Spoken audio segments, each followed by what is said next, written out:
with coverage you can count on. This is the Erie News NOWCAST.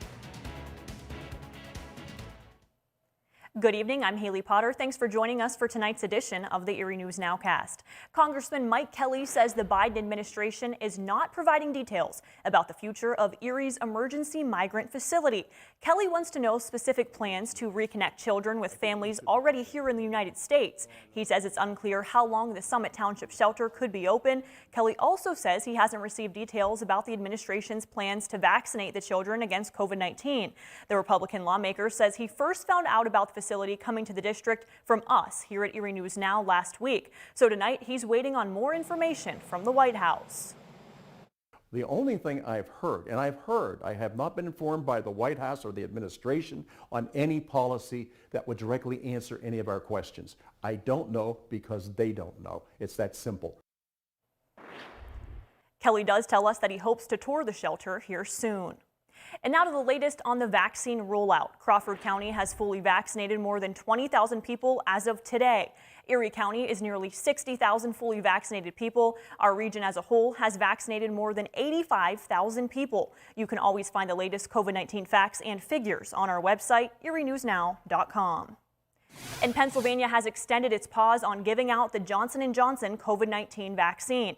State officials extended the pause by 4 days, which will now last until April 24th. The decision comes one day after the CDC held an hours-long meeting about reported side effects. The advisory committee has not made any decision on the fate of the vaccine moving forward. Panel members said they needed more information. All 50 states have paused the Johnson & Johnson vaccine rollout because of reports of extremely rare blood clots. The CDC says 6 people out of the nearly 7 million who got that single-shot version developed serious blood clots. All were women under the age of 48. Committee members say they'll continue to look at the data and potentially make a decision within the coming weeks. And Pennsylvania state troopers have confiscated more than $17 million worth of drugs in the first quarter of this year. State police published their quarterly drug seizures today. From January 1st through March 31st, state police seized 253 pounds of cocaine, 58 pounds of heroin, and 361 pounds of methamphetamines. State police have also collected nearly 1,000 pounds of prescription medications as part of its drug take-back program. State police encourage anyone with unused or unwanted medications to dispose of them through the drug take-back boxes at state police stations. Locally, there's a box in Erie, Meadville, and in Warren. And we have an update tonight on a story we've been following on the city's east side. Residents of an East Erie neighborhood have some resolution in a humming sound coming from a local manufacturer. The AccuRide plant has installed a muffler on the fan that's been causing a loud humming sound. The installation comes after several neighborhood complaints and neighborhood watch meetings.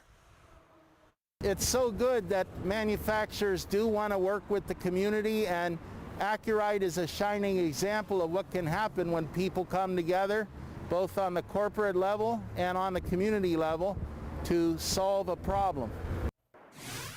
Now, the company originally said it planned to install the muffler on Monday, but was able to move up the installation to this morning. A nice little surprise for the neighborhood.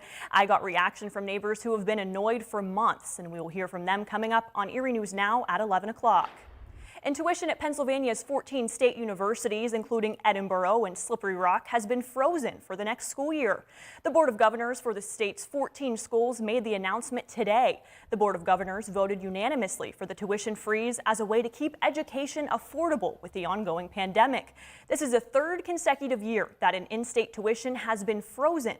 The basic in-state tuition fee will stay at about $7,700 next year. The technology fee, which is about $500 per student, will also stay the same. This is the first time state schools have kept year-to-year tuition the same for 3 consecutive years. And today was a big day for the future of the recently merged Cathedral Prep and Villa Maria Academies. The official groundbreaking ceremony was held this morning for the new $12.5 million building. The Salata Technology and Innovation Center is set to go up right next to Prep's current home on West 10th Street. It's all part of the ongoing Prep-Villa merger to provide more options for the growing student body. It's going to include a student commons, a third-floor STEAM hub, which will have engineering courses, a fabrication lab.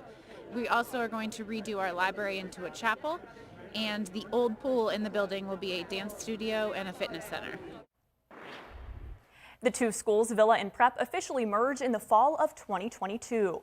And the city of Erie is recognizing the commitment of osteopathic doctors all next week. Erie Mayor Joe Schember was joined by the Lake Erie College of Osteopathic Medicine, that's LECOM, to declare next week National Osteopathic Medicine Week. The week brings awareness to the medical profession and the whole person approach that LECOM champions. LECOM has trained more than 7,600 physicians since 1993. The college says there's been an uptick in interest in osteopathic medicine in recent years. With campuses in Erie, Greensburg, Florida, and New York, LECOM is the largest medical school in the entire country. Thanks for joining us for the Erie News Nowcast. Join us for our next news at 10 p.m. on the CW and 11 p.m. on WICU and WSEE. Have a great night.